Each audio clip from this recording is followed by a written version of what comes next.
Dan ternyata para dokter ngakui. Para dokter itu mengakui ternyata betul memang posisi itu membuat bukan hanya kantung kencing. Membuat ginjal kita di posisi yang benar untuk membuang daripada air seninya.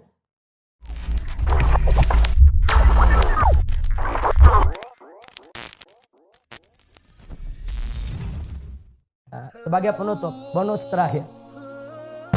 Biasa kalau Anda buang air kecil, saudara, jangan berdiri, apalagi buang air besar.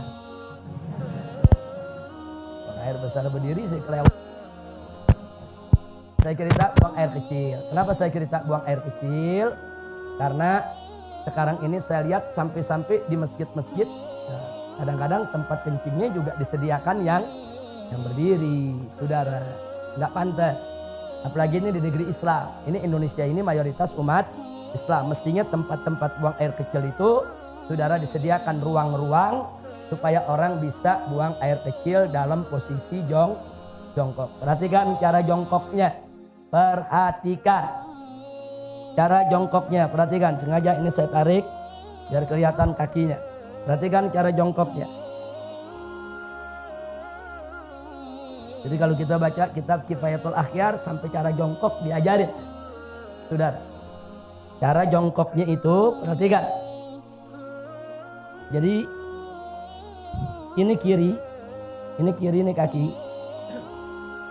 Jadi kita punya paha, ini pantat kita, ini diri di atas kaki kiri. Ini tegakkan.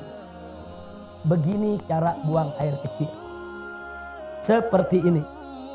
Nah, karena kalau Anda lakukan seperti ini, insya Allah buang air kecilnya tiris. Kita jauh dari penyakit silisil bol. Penyakit yang kencing gak habis-habis. Coba kalau Anda tidak tiris, ya perasaan kalau kita jongkok aja biasa, kencing, selesai. Saudara, nah begitu selesai, kita ambil wudhu dan lain sebagainya. Tanpa terasa, kadang-kadang air kencing masih keluar. Ngetesnya gampang. Cara ngetesnya, Anda kencing jongkok biasa. Nah, setelah jongkok biasa selesai, Anda cebok, istinja, Anda keringkan, Anda taruh kapas. Tes saja atau taruh tisu. Nah, taruh tisu, Anda pakai celana dalam, taruh tisu, tutup aja sama tisu. Habis itu Anda wudhu, apa segala macam, Anda mau sholat, buka lagi. Lihat tisunya, ada tetesan air keluar lagi. Itu kalau kita mau ngetes, bener gak ini keluar lagi? Jadi kalau orang yang buang air kecilnya tidak tiris, akan keluar lagi.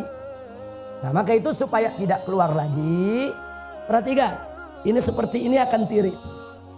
Seperti ini. Nah, setelah seperti ini buang air kecil, kita bungkukan sedikit. Kita bungkukan sedikit. Nah boleh sekali-sekali kalau masih berasa ada, kita tukar posisi. Nah sekarang kita di kanan, kiri yang tegak. Tapi ini bukan posisi utama, bukan. Posisi utama yang tadi. Posisi utama yang tadi. Ini cuma untuk menggoyang kita punya kantung kencing. Supaya kantung kencing kita nih kegoyang. Digoyang begini. Balik lagi. Tapi ini yang utama. Ini kalau begini kita kencing, insya Allah tiris. Tidak akan tersisa lagi. Kira-kira jelas tidak? Ditambah lagi dengan jari kita. Kita tekan bagian bawah sebelum bagian dubur di bawah ada, kalau kita tekan keluar lagi tuh. Keluar lagi itu cairan. Tekan sedikit. Yang ketiga, istibra. Apa istibra? Dehem. Dehemnya bukan dehem dengan tenggorokan. Bukan dehem dengan suara dada. Dehem dengan perut.